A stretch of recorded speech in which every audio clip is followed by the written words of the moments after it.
ايديك. لا ما تخافش، هنتصرف. هتصرف فيه واد عم؟ المشوار بقاله 3 شهور. مهما طول هنجيب حقنا هنجيبه. طب ايه رايك يا واد عمي؟ عندي فكره حلوه. طب ما تقول مستني ايه؟ الفكره يا واد عمي 100 اقول لك احنا نطلع على زرعهم ونخرب وخريب.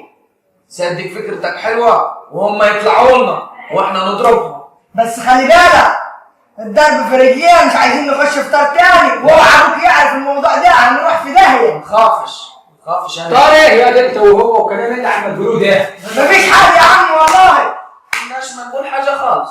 ايه اللي زرع ايه اللي هتخربوه؟ يا عم مفيش حاجه. بقول لك ايه، انا مش عايز كلام كتير في الموضوع، واسمع ده فهمان. احنا الموضوع ده هنقفل ومش هنتكلم فيه تاني، ولا هنخرج زرع حد، ولا هنطلع، ولا هنضرب، والموضوع ده ما حدش يفتحه تاني واصل. ولا يا عم احنا ما اتكلمناش. خالص ما اسمعش صوتك تاني.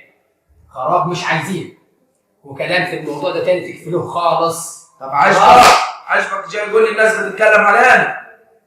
الناس كده هتتكلم، بالمليح هتتكلم، بالوحش هتتكلم. دي بلدنا واحنا عارفينها، وهو ده سلو الصعيد. مهما عملت الناس تتكلم عليك، ضربت هيتكلموا عليك، وما ضربت هيتكلموا عليك، في الحالتين هيتكلموا عليك. يبقى نلم موضوعنا ومش عايز كلام تاني. مين؟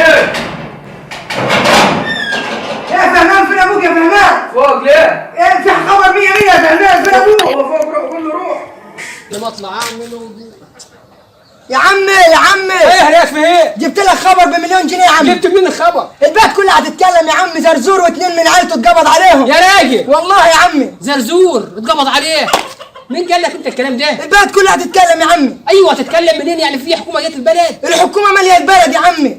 يا هو قد ما الواحد فرح ان زرزور اتقبض عليه، على قد ما الواحد برضك زعل.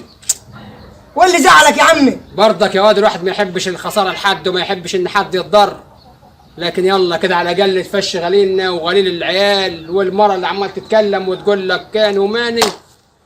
طب يلا نشوف خبر ايه. يلا يا عم. امال فين الفنان؟ يا ماما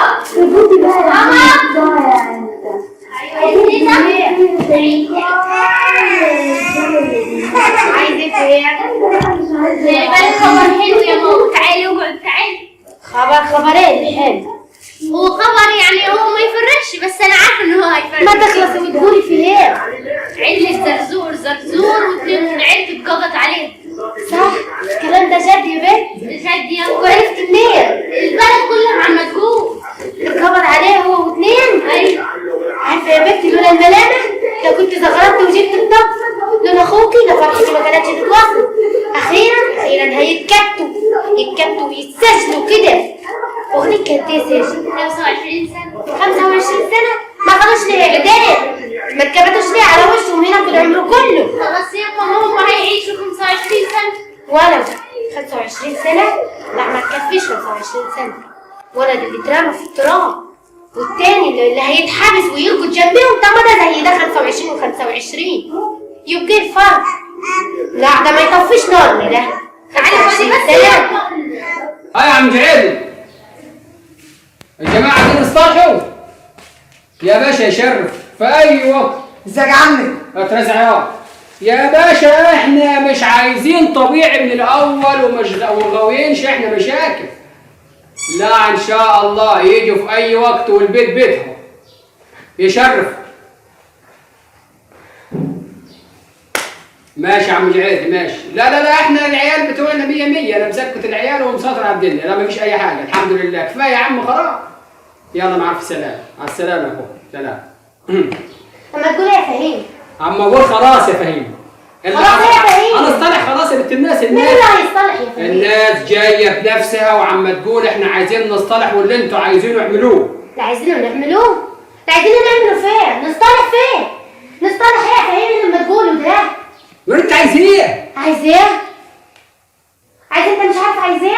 انت اللي ما تعرفوش ان الراجل خد 25 سنه سجن. عرفت يا اخويا، يا فرحتي ب 25 سنه، ما ولدك واخدهم زيهم واكتر 25. الخبر التاني اللي انت ما تعرفوش ان الطلق اللي احنا ضربنا بيه فوق طلع في شنك الغبي ده نشكر ربنا يعني غباؤه طلع في حته كويسه.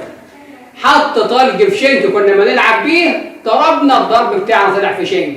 يعني الواد مات بسكته قلبيه، يعني احنا مش هنحكم فيها. مش انت ابويا؟ ايوه مش بقول لك طول عمري غبائي هيجيب لي الفرج. نشكر ربنا يعني غبائك المره يعني دلوقتي انا كده ولا عليا حاجه ولا اطلع وخش براحتك. اشكرك يا رب، ده انا كنت قاعد في البيت خايف حد يدخل علينا يموتنا. موتنا اما احنا اصلا كده يعني ما الحكومه عايزانا 25 سنه. والله يا بابا ربطك نبعتنا يا ولد. مش بقول لك ياما مالح انها جت في ريات، مالح انها جت في ريات. يلا افرح. عرفت بقى ان الموضوع قعد نصطلح عاد ونلم الموضوع. يعني كده انا الناس كده نصطلح رغم ان هم مات منهم واحد، وكمان الراجل السجن هو واثنين من العيله وخدوا 25. احنا نشكر ربنا ان الموضوع اسهل حد كده. يعني كده انا اطلع براحتي. اطلع يلا.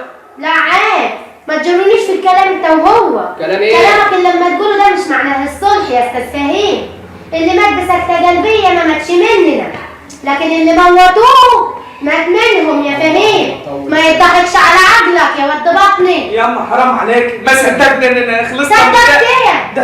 ده انا كنت كان على نفس كنت مكتوب. ليه ودم اخوك ما يكتمش قلبك؟ طب ما كاتب ياما، بس نعمل ايه؟ طب دلوقتي هجات لنا الحل، نحلها ولا نسيبها كده؟ حل ما يبردش نار ولا نار اخوك. ايه اللي بارد نارك المال؟ ما يطفيش دمه يا فهيم. خلاص الموضوع خلص واتلت، والناس جايه تصطلح، والناس عندها استعداد تشيل كفانها كمان، وفي الاخر تقولي عندنا وما عندناش. اما اقول لك يا فهيم ما اسمعش صوتك تاني. انت هيضحك على عقلك يا ود بطني. هيضحك على عقلك. هتعمل الكلام.